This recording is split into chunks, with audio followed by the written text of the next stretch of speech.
Whatever. Thank you.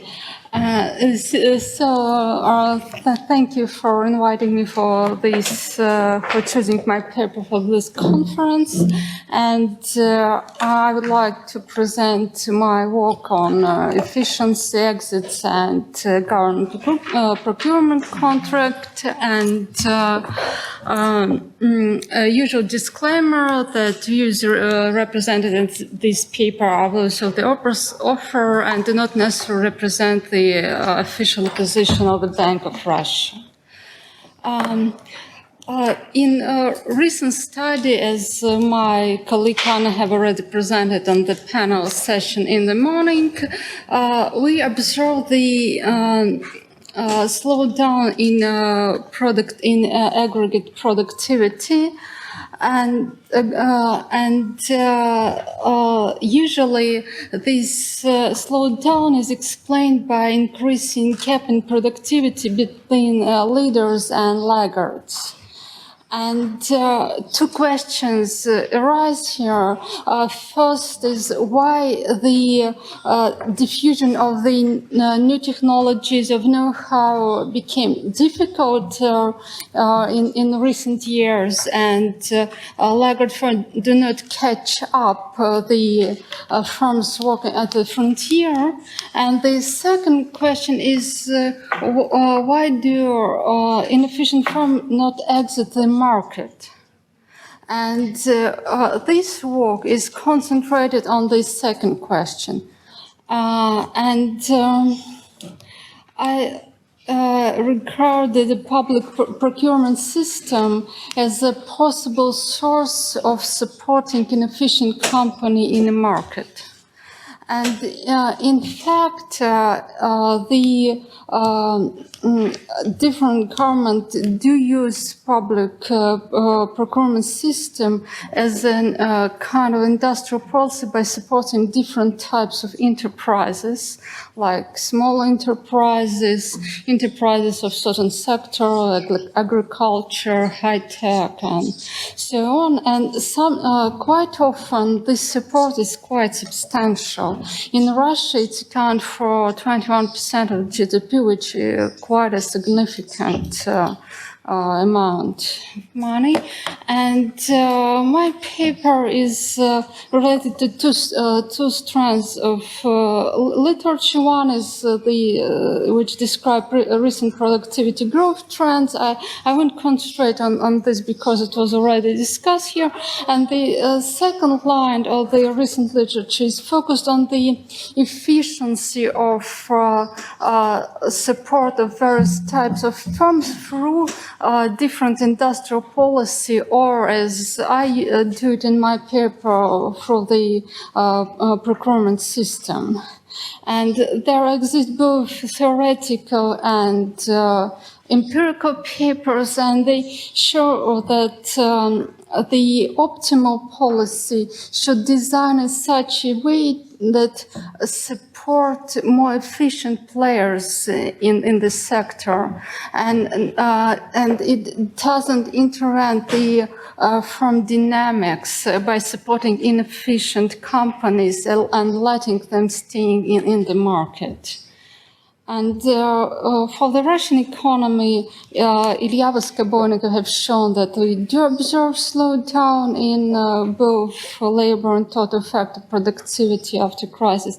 And there was a paper by Golikov, Gonchar, Kuznetsov, and Yakel, which already in 2008, in the beginning of the crisis, already show that there is a huge gap among most efficient and least efficient companies in Russia, and it's higher than in other developed economies.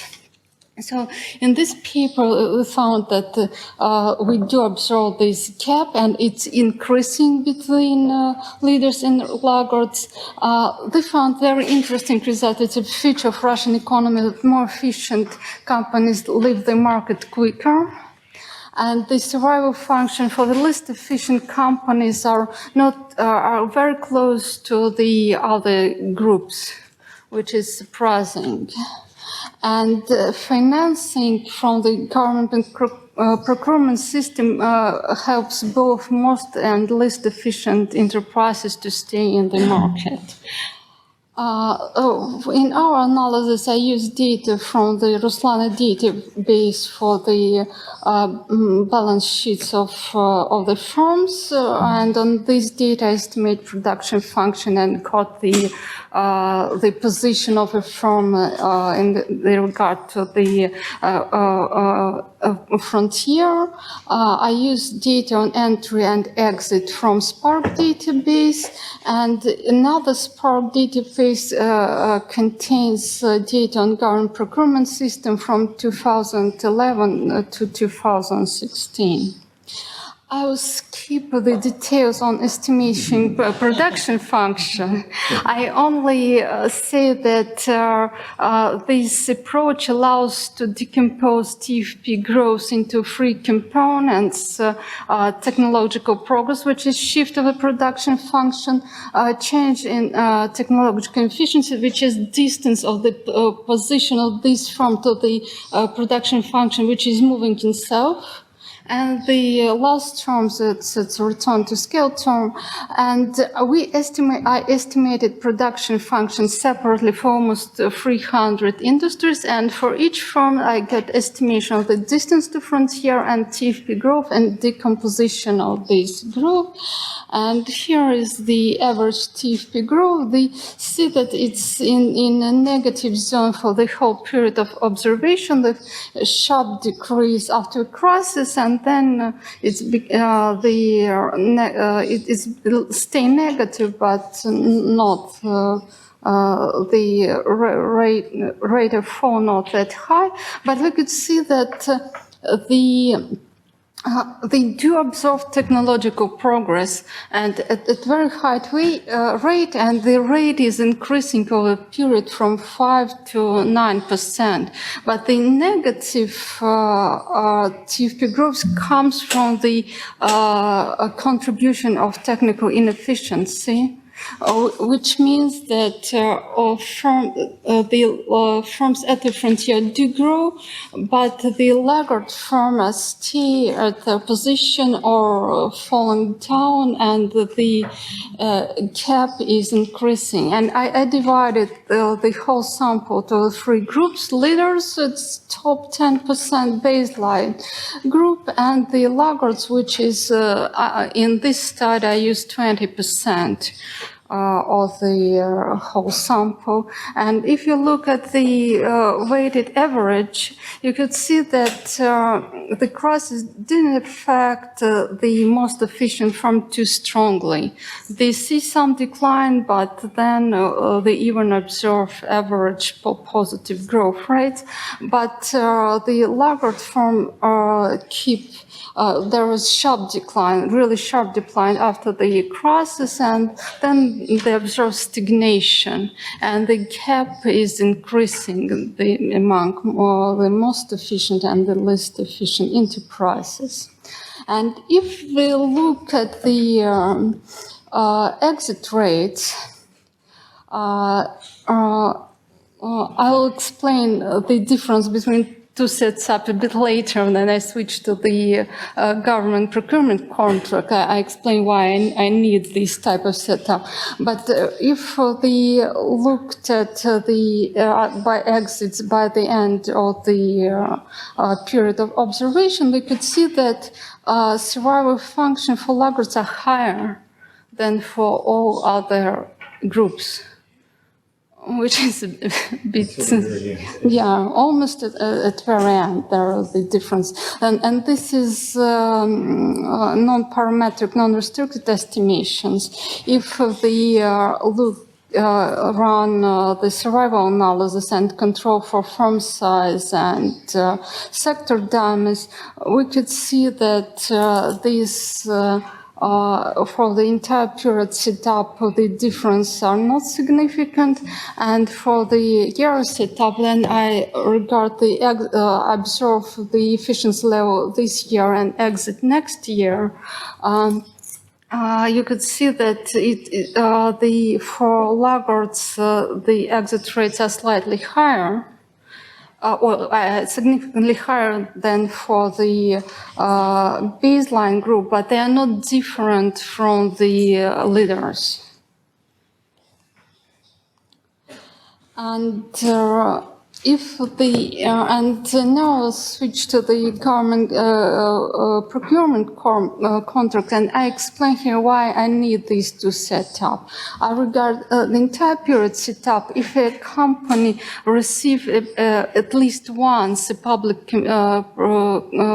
procurement contract in the period from 2011 to 2016. And yearly setup, I check if firm won a government procurement contract, at least one in any year. And after that, I see if this firm stay in the market next year after receiving this contract. And you could see that quite large share of companies, 45 companies, do involve in public procurement system, and leaders, as expected, received it more often, but a huge share of least efficient firms, it's a quarter of least efficient firms, always received at least once for public procurement contracts. If we do some very simple analysis and looked at logit estimations, checking which kind of firm receive contract, we could see that yes, leaders do receive them more often, and laggards receive them less often. The probability of getting government contract increases with the firm size, and the coefficient for the sectors are coincide with intuition. And now I'll switch to these differences in conditional probability of exits for different types of firms. And what I see here, they see that receiving government contract do reduce exits for all type of groups. But if you look for laggards, you could see this big difference because firms without government contracts with the age do exit the market, but firms with government inefficient firm, is it the right or left panel, the third panel, show the same conditional probability of exit as other groups.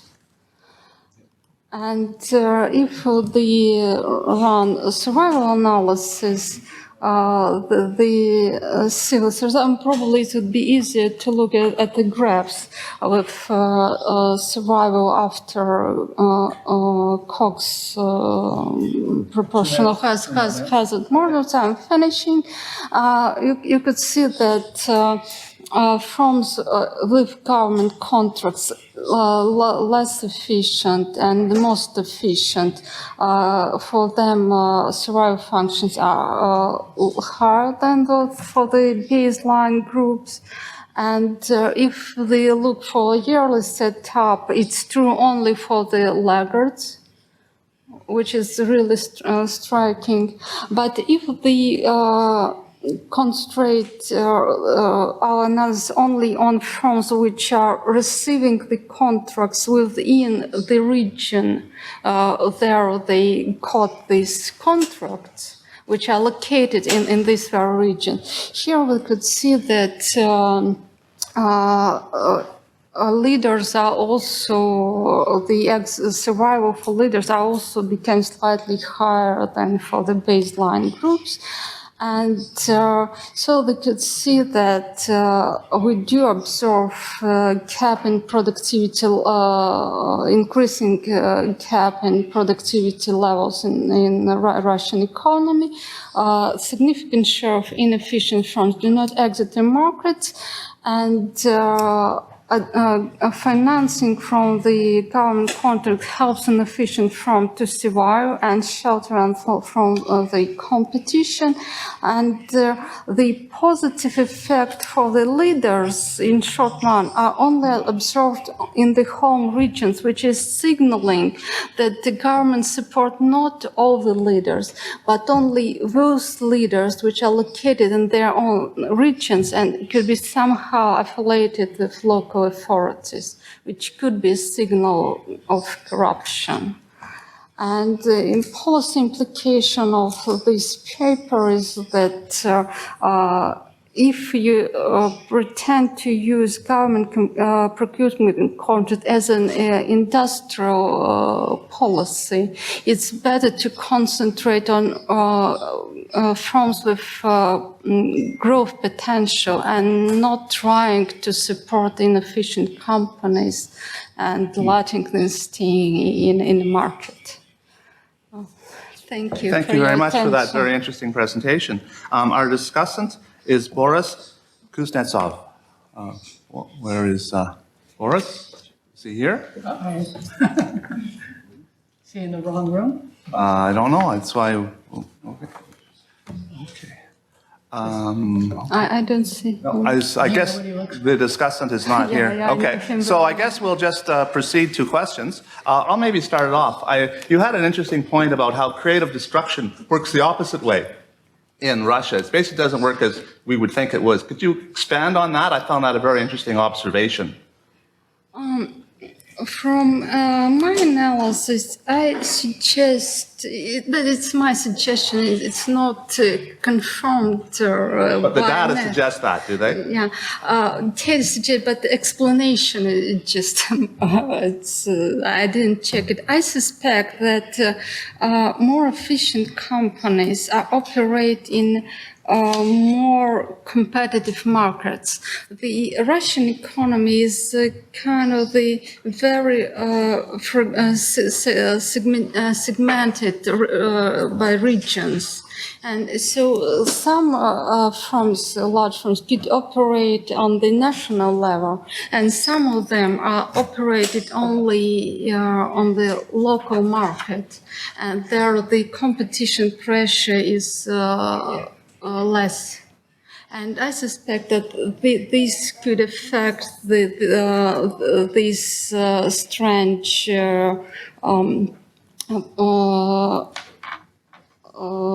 observation that that leaders quick market prompter. As far as concerning inefficient firms, I would guess what I observe is that local authorities support inefficient enterprises because they do not want to implement industrial policy, but they substitute industrial social policy instead of support people which are unemployed, organizing training, create business environment to new entrant could start in their localities. But instead of them, they just support inefficient enterprises and they this way support employment. Okay. So who would like to have any make a comment? Yes, go ahead, Valerie. Following up on that question, I mean, do you have any data on what are the characteristics of some of the firms that seem to stay? And do you think that some of it might have to do with policies? I mean, you mentioned some policies, suggest some policies. Do they not have those? I mean, is there an issue of policies that make it easy for a company to go bankrupt? Unfortunately, I don't have data to see who are the shareholders of the companies, how they are affiliated with local authorities. I don't have this data. Not so much the ownership structure, but just characteristics. Like you mentioned, for example, that local firms might be the ones that are less competitive but do you actually have some data on that, or No, you know, not yet. In this paper, I don't do this analysis. It's just messages. Okay. Additional comments or questions? Yes, Marshall. So you implied that some of the ones who look like they're laggards, it might be just because they're in a region of the country where business conditions are difficult. And if you were to just compare them to other firms in their own locality or region, they wouldn't look like laggards anymore.